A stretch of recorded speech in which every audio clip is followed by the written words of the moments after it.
el pacto de obras, el pacto de gracia y el pacto de redención. Esos son los tres grandes pactos que, con los que nos encontramos al estudiar la teología pactual bautista. Y hoy vamos a ver, hermanos, el pacto de obras. Pero antes de adentrarnos, quisiera, hermanos, que pudiéramos recordar lo que es un pacto. Un pacto, hermanos, en un sentido general, es simplemente un acuerdo vinculante entre dos o más personas, entre dos o más partes. En términos legales, un pacto es un acuerdo, es un contrato formal sellado. Walter Chandry, él define un pacto como un acuerdo dado soberanamente por el cual el hombre puede ser bendecido. Voy a repetir esta definición, hermanos. Un acuerdo dado soberanamente por el cual el hombre puede ser bendecido. Hay muchas definiciones de lo que es un pacto, hermanos, pero la mejor manera de poder entender lo que es un pacto es comprendiendo los elementos que comprenden a un pacto. Como por ejemplo, en esta definición de Walter Chandry, él habla de que es un acuerdo, habla de que es impuesto soberanamente y que es para bendición del hombre. Ahí vemos, por ejemplo, tres elementos, ¿sí? Y ahorita vamos a ver, hermanos, los elementos que comprenden al pacto de obras. Pero de forma o en términos generales podemos quedarnos de momento, hermanos, con esa definición. Un acuerdo impuesto por Dios soberanamente por el cual el hombre puede ser bendecido. Y esto es muy importante, hermanos, porque debemos destacar que los pactos son creados soberanamente por Dios. Es decir, Él no pregunta a los hombres, ¿cómo ven? ¿Qué les parece este pacto? ¿Cómo ven las estipulaciones? ¿Cómo ven las bendiciones? ¿Cómo ven las maldiciones? No, hermanos, es algo impuesto por Dios, pero impuesto de una manera misericordiosa, de una manera condescendiente, como vamos a ver más adelante, porque esto es para el bien del hombre. Un pacto, hermanos, busca llevar al hombre a un mejor estado, a una mejor condición. No busca dejar al hombre en el lugar en el que se encuentra antes del pacto. Nehemiah Cox, él escribió lo siguiente: por lo tanto, y al el fin inmediato y directo de que Dios establezca un pacto con el hombre en cualquier momento, en lo que respecta al hombre mismo, es el progreso y la mejora de su condición. Dios nunca hizo un pacto con el hombre en el que su bondad no se manifestara abundantemente. Bien, ahora, hermanos, recordando un poquito lo que es un pacto, ahora ya adentrémonos al pacto de obras.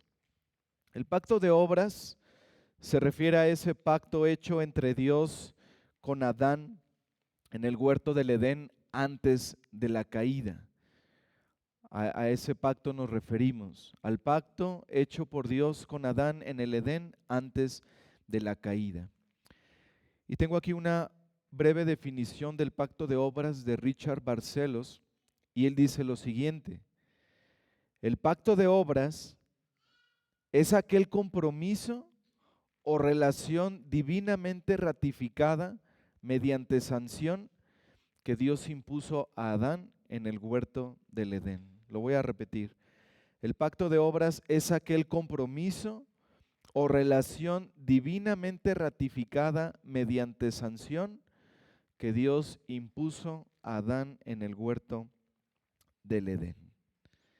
Acompáñenme, hermanos, por favor, al libro de Génesis en el capítulo 2. Génesis capítulo 2.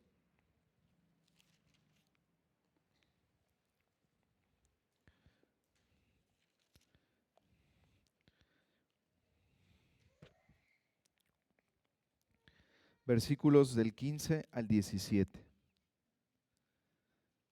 Génesis 2, del 15 al 17. Tomó pues Jehová Dios al hombre y lo puso en el huerto de Edén para que lo labrara y lo guardase. Y mandó Jehová Dios al hombre diciendo: de todo árbol del huerto podrás comer, mas del árbol de la ciencia del bien y del mal no comerás, porque el día que de él comieres, ciertamente morirás. Es aquí donde vemos este pacto de obras, hermanos. Y como vemos aquí en este texto, el pacto, hermanos, estaba condicionado a la obediencia de Adán. Y había un castigo por su desobediencia, había una consecuencia. Y este pacto, hermanos, como ya lo dijimos, que es uno de los elementos de cualquier pacto, buscaba mejorar la condición del hombre, buscaba la bendición de Adán y de su posteridad. Se le llama pacto de obras por el hecho de que estaba condicionado a la obediencia de Adán a sus obras. Por eso es que se le llama así. De hecho, hermanos, el término obras, en esta frase, el pacto de obras, es un sinónimo de obediencia. Esa era la condición: obedecer, obediencia, obras. Nuestra Confesión de Fe Bautista de Londres de 1689 explica en el capítulo 19 de la Ley de Dios, en el párrafo 1, que este pacto estaba basado en obras. Dice nuestra confesión: Dios dio a Adán una ley de obediencia universal escrita en su corazón y un precepto en particular de no comer del fruto del árbol del conocimiento del bien y del mal, por medio de los cuales obligó a Adán y a toda su posteridad a una obediencia personal, completa, exacta y perpetua. Prometió la vida por su cumplimiento y amenazó su transgresión con la muerte. Así que podemos decirlo, hermanos, en otras palabras, el pacto de obras era un pacto a través del cual se podía ganar la bendición por medio de la obediencia. Pascal de Nolt, él lo describe de esta manera. Él dice: el pacto de obras tenía un funcionamiento sencillo. Si Adán hubiera obedecido, él y su posteridad habrían conservado la vida y habrían sido sellados en justicia. Pero su desobediencia marcó la entrada de la muerte al mundo. La caída puso a Adán y a toda su posteridad bajo condenación. Es lo que nos dice el apóstol Pablo en Romanos 5:12. Por lo tanto, como el pecado entró en el mundo por un hombre, por Adán, y por el pecado la muerte, así la muerte pasó a todos los hombres por cuanto todos pecaron. Así que, hermanos, en lo que llevamos visto hasta ahora, aquí podemos ver estos elementos en el pacto de obras. En primer lugar, hay una imposición soberana y divina. Y esto ocurre en todos los pactos, hermanos. Los pactos son creados por Dios e impuestos de una manera soberana. ¿Sí? Número 2, el segundo elemento que vemos en el pacto de obras. Hay una representación por medio de Adán. Adán, hermanos, era cabeza federal de la humanidad. Cuando usamos ese término, cabeza federal, nos referimos a uno que representa a muchos. Eso es cabeza federal. Y en este pacto hay una representación, como lo hay también en otros pactos. ¿Sí? Hay una representación por medio de alguien. En este caso, Adán como cabeza federal representando a toda la humanidad. Número 3, el tercer elemento que vemos en el pacto de obras. Hay un elemento condicional. ¿Cuál era esa condición? La obediencia. ¿Sí? Número 4, el cuarto elemento es que hay un castigo por la desobediencia. ¿Y cuál es ese castigo? Ciertamente morirás. El castigo por la desobediencia es la muerte en este pacto. Y número 5, el quinto elemento que vemos en este pacto de obras es que hay una promesa de recompensa. ¿Y cuál es esa recompensa por la obediencia? La vida eterna. ¿Sí? Estos son los elementos del pacto de obras, hermanos. Ahora, sobre esto último, sobre esa recompensa de la vida, nuestra confesión de fe también afirma que esta hubiera sido, ¿sí?, la consecuencia de la obediencia de Adán, esa recompensa de la vida. Pero notemos, hermanos, que esta recompensa de la vida, Dios no la da porque el hombre la merezca. El hombre, al ser simple criatura, él debía obedecer. Pero Dios, de manera condescendiente, de manera misericordiosa, le plació dar esa recompensa a Adán bajo esa condición de obediencia. Así que es una condescendencia de Dios, hermanos. Es la condescendencia la que le llevó a decidir bendecir y recompensar la obediencia del hombre. Esta condescendencia de Dios, hermanos, que Él expresa en forma de pacto, es totalmente voluntaria y libre. No hay ninguna obligación impuesta en Dios de ser misericordioso o de comunicarse con el hombre. Es un mero placer, es su mera voluntad el hacerlo. Y así también lo afirma nuestra confesión de fe en el capítulo 7 del Pacto de Dios.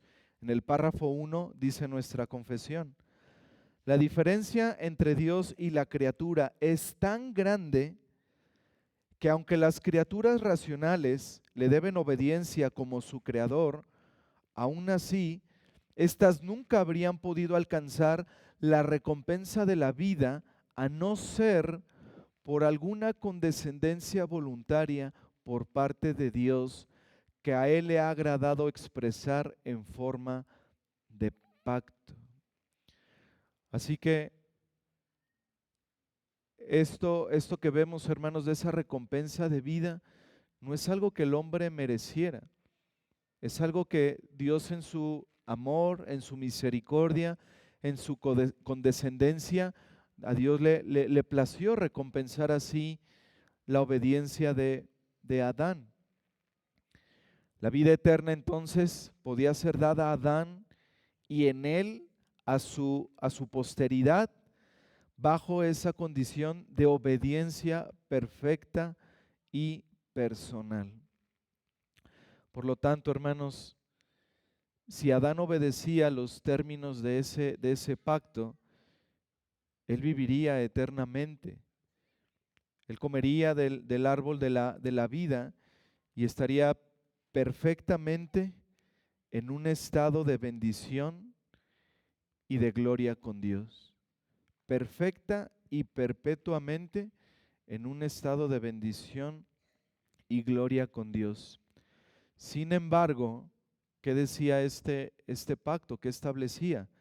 Si él desobedecía, comiendo del árbol del conocimiento de la ciencia del bien y del mal, sería maldecido, moriría y sufriría todas las implicaciones de su desobediencia, todas las consecuencias de su muerte, de su separación con Dios, porque escrito está: la paga del pecado es muerte. Pero ahora, hermanos, veamos el pacto de obras y el evangelio. Acompáñenme a Romanos capítulo 5, por favor, hermanos. Romanos capítulo 5.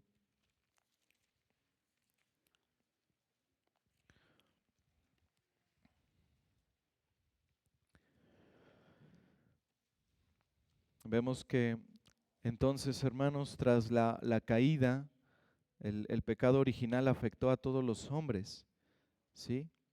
Adán como representante, como esa cabeza federal al caer, pues toda la humanidad quedó afectada por su pecado. Dice en Romanos 5:12, por tanto, como el pecado entró en el mundo por un hombre y por el pecado la muerte, así la muerte pasó a todos los hombres por cuanto todos pecaron. Y continúa el apóstol Pablo en el versículo 14. No obstante, reinó la muerte desde Adán hasta Moisés, aun en los que no pecaron a la manera de la transgresión de Adán, el cual es figura del que había de venir. Ahí vemos que Adán era un tipo de Cristo. Y luego dice en el versículo 18, aquí Pablo afirma que el pecado de un solo hombre, el pecado de Adán, trajo juicio a todos los hombres, pero de la misma manera la obediencia de uno trajo justificación a muchos. Dice el Romanos 5:18, así que como por la transgresión de uno vino la condenación a todos los hombres, de la misma manera por la justicia de uno vino a todos los hombres la justificación de vida. Y luego en el versículo 19, aquí Pablo atestigua que por la desobediencia de Adán muchos fueron hechos pecadores, pero por la obediencia de Cristo muchos serán justos. Dice versículo 19, porque así como por la desobediencia de un hombre los muchos fueron constituidos pecadores, así también por la obediencia de uno los muchos serán constituidos justos. Al respecto de esto dice Nehemiah Cox, dice, el pacto de Dios con Adán no debe considerarse como si se refiriera únicamente a ese individuo, únicamente a Adán. Dice, por el contrario, Dios lo trató como la raíz y el representante de toda la humanidad que nacería de él, según el curso ordinario de la naturaleza. Él sería contado como su raíz natural y federal. De esta manera, si Adán permaneciera en el pacto, toda la humanidad permanecería. Pero en su caída, todos pecaron y cayeron en él. Porque así como por la desobediencia de un hombre, los muchos fueron constituidos pecadores. Y en relación con esto, se dice que es el tipo, y Cristo es el antitipo o figura del que había de venir. Pues así como el pecado de Adán fue imputado a todos los que estaban en Adán, la obediencia de Cristo es imputada a todos los que están en Cristo. Hermanos, vemos aquí la importancia de comprender el pacto de obras. Y bueno, no solamente el pacto de obras, sino al menos estos tres grandes pactos dentro del estudio de la teología pactual bautista.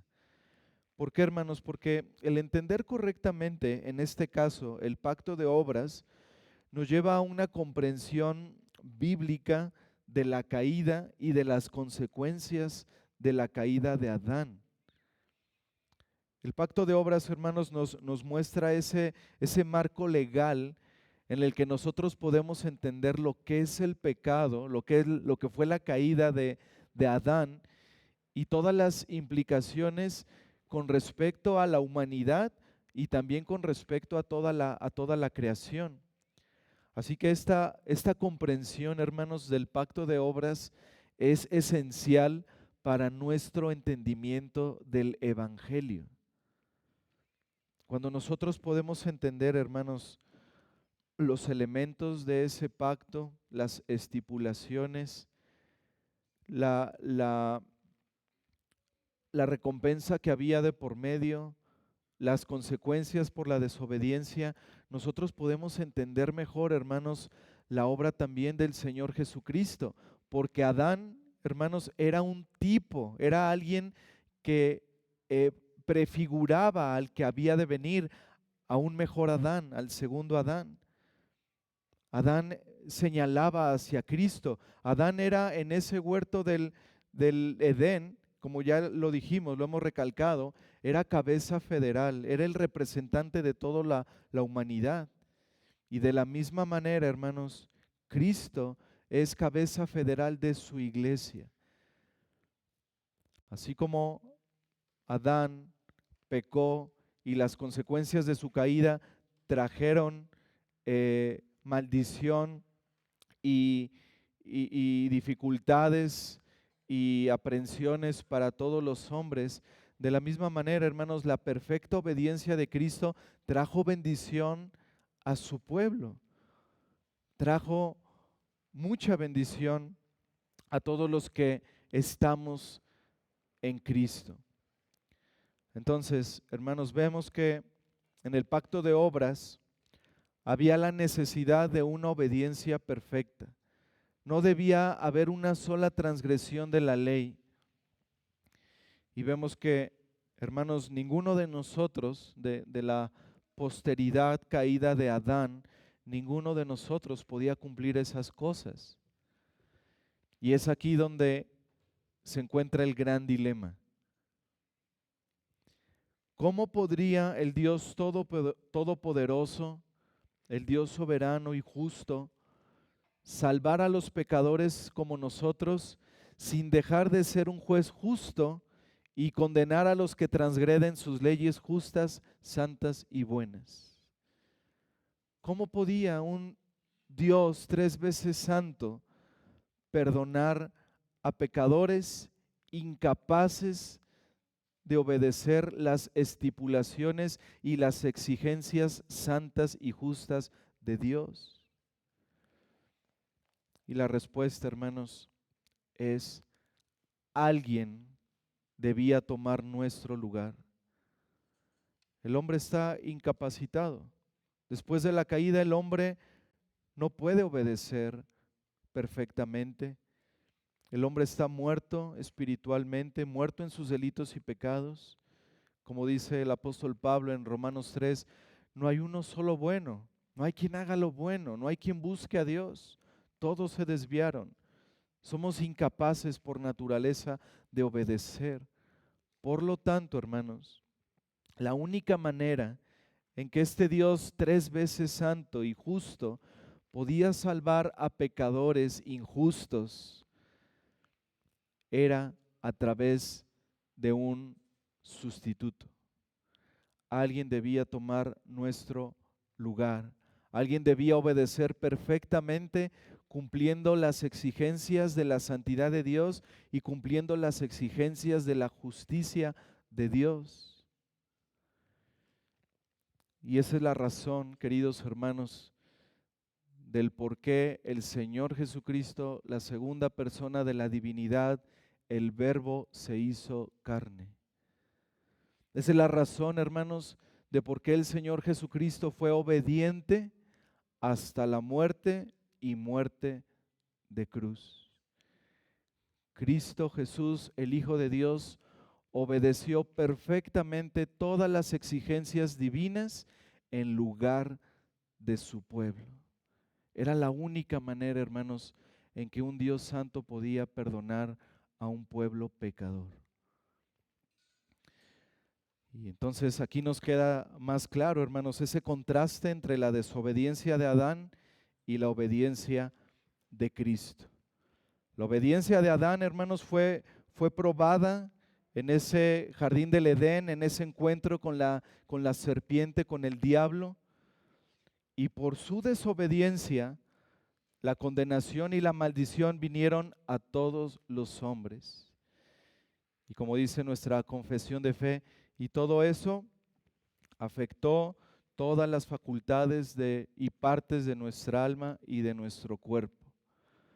Ahora los seres humanos están muertos en sus delitos y pecados, sin ninguna esperanza para salvarse a sí mismos y con las exigencias de una obediencia perfecta, porque esas exigencias siguen vigentes para los que están sin Cristo. Por lo tanto, todos los hombres necesitan escapar de la ira, de la condenación que les espera, y todos deben escapar hacia ese único y suficiente Salvador. No hay otra esperanza para el hombre. Esas exigencias de una obediencia perfecta siguen vigentes, pero el hombre está muerto en sus delitos y pecados, de manera que no hay esperanza para él, no se puede salvar a sí mismo. Pero Dios proveyó en Cristo la solución para que el hombre pueda ser perdonado. Cristo dijo: yo soy el camino y la verdad y la vida. Nadie viene al Padre sino por mí. Y esa es la buena noticia, que el prometido desde el principio, el descendiente de la mujer que aplastaría la cabeza de la serpiente, aquel que vendría a deshacer las obras del diablo, aquel que vendría a resolver el problema del pecado, el Señor Jesucristo vino a este mundo y Él cumplió toda justicia. Él fue tentado por el diablo en el desierto sin caer en pecado. Y Él se ofreció como sacrificio a Dios, tomando sobre sí mismo en ese madero, en ese monte Calvario, la copa de la ira de Dios que nosotros merecíamos. Él tomó el castigo que debía caer sobre nosotros. Y siendo Dios hombre, Jesucristo, nuestro gran Salvador, pudo aplacar esa ira divina y pudo salvar a una multitud de pecadores de todo pueblo, de toda lengua, de toda nación, colocándose como ese perfecto mediador entre Dios y los hombres.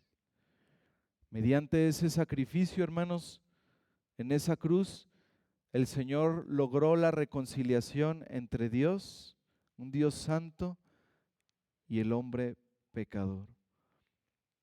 Jesucristo fue muerto, sepultado, pero al tercer día resucitó de entre los muertos para justificar a los creyentes. Hermanos, Cristo es el último Adán, el perfecto Adán, el segundo Adán que representa y que salva a su pueblo. Él es la cabeza federal de su iglesia.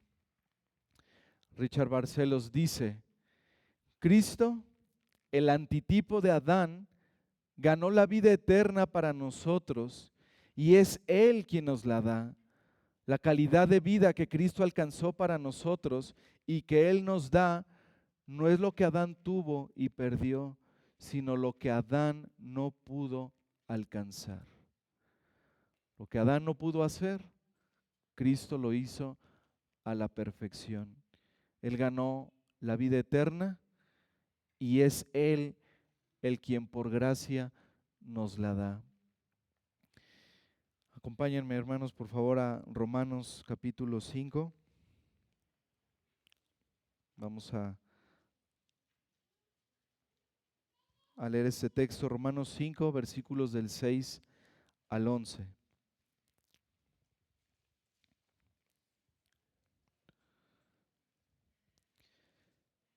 Dice: porque Cristo, cuando aún éramos débiles, a su tiempo murió por los impíos. Ciertamente apenas morirá alguno por un justo, con todo, pudiera ser que alguno osara morir por el bueno. Mas Dios muestra su amor para con nosotros, en que siendo aún pecadores, Cristo murió por nosotros. Pues mucho más, estando ya justificados en su sangre, por Él seremos salvos de la ira. Porque si siendo enemigos, fuimos reconciliados con Dios por la muerte de su Hijo, mucho más, estando reconciliados, seremos salvos por su vida. Y no solo esto, sino que también nos gloriamos en Dios por el Señor nuestro Jesucristo, por quien hemos recibido ahora la reconciliación. Así que hay dos posiciones posibles en las que puede estar cada ser humano. O estás en Adán, tratando inútilmente de salvarte por tus propias obras? ¿O estás en Cristo, en un pacto de gracia, salvado por su obra redentora? No hay más. O estás en Adán o estás en Cristo.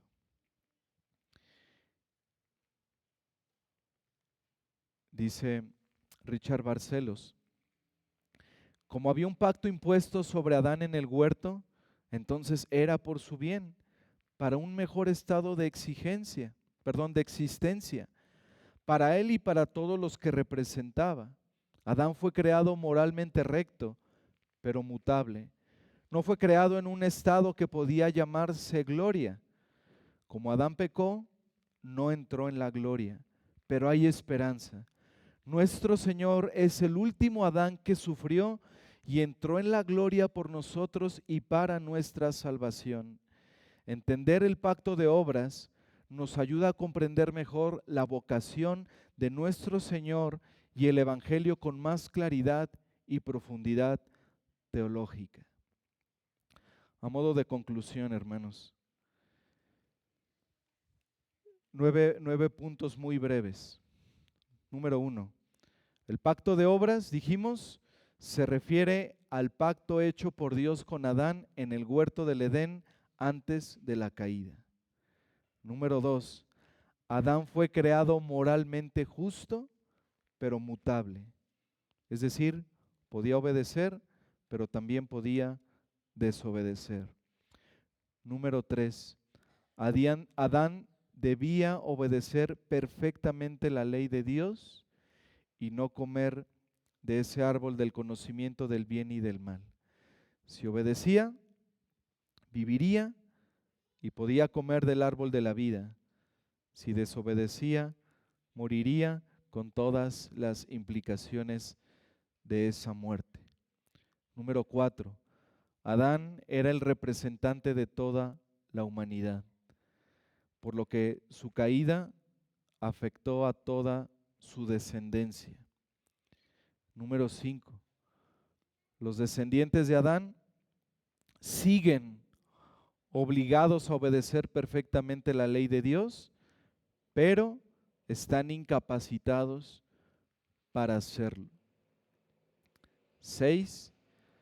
Cristo es el segundo Adán que cumple perfectamente las exigencias divinas en lugar de su pueblo. 7. El pecado de Adán fue imputado a todos los que están en Adán, así como la obediencia de Cristo fue imputada o es imputada a todos los que están en Él. 8. El ser humano solo puede salvarse por gracia mediante la fe en Cristo. Y 9, hermanos, la comprensión del pacto de obras nos ayuda a entender mejor el oficio de Cristo y el Evangelio con mayor claridad. La siguiente semana, hermanos, si el Señor permite, vamos a continuar con el pacto de gracia. Y bueno, hermanos, vamos a orar, vamos a dar gracias al Señor. Padre, te damos gracias, Señor, por permitirnos estudiar este tema que nos ayuda, Señor, a comprender de mejor manera tu Evangelio, Señor, que nos ayuda a entender de manera más clara, Señor, la obra de nuestro Señor Jesucristo como ese sustituto perfecto, obediente, que dio su vida en rescate por muchos. Te damos gracias, Señor, por este tiempo. Ayúdanos a seguir estudiando estos temas, Señor, a tener claridad para que podamos seguir viendo, Señor, la perfección de tu palabra, la perfección de tu plan eterno, redentor, y que todo esto, Señor, traiga como consecuencia una mayor gloria, Señor, y una mayor adoración a tu nombre.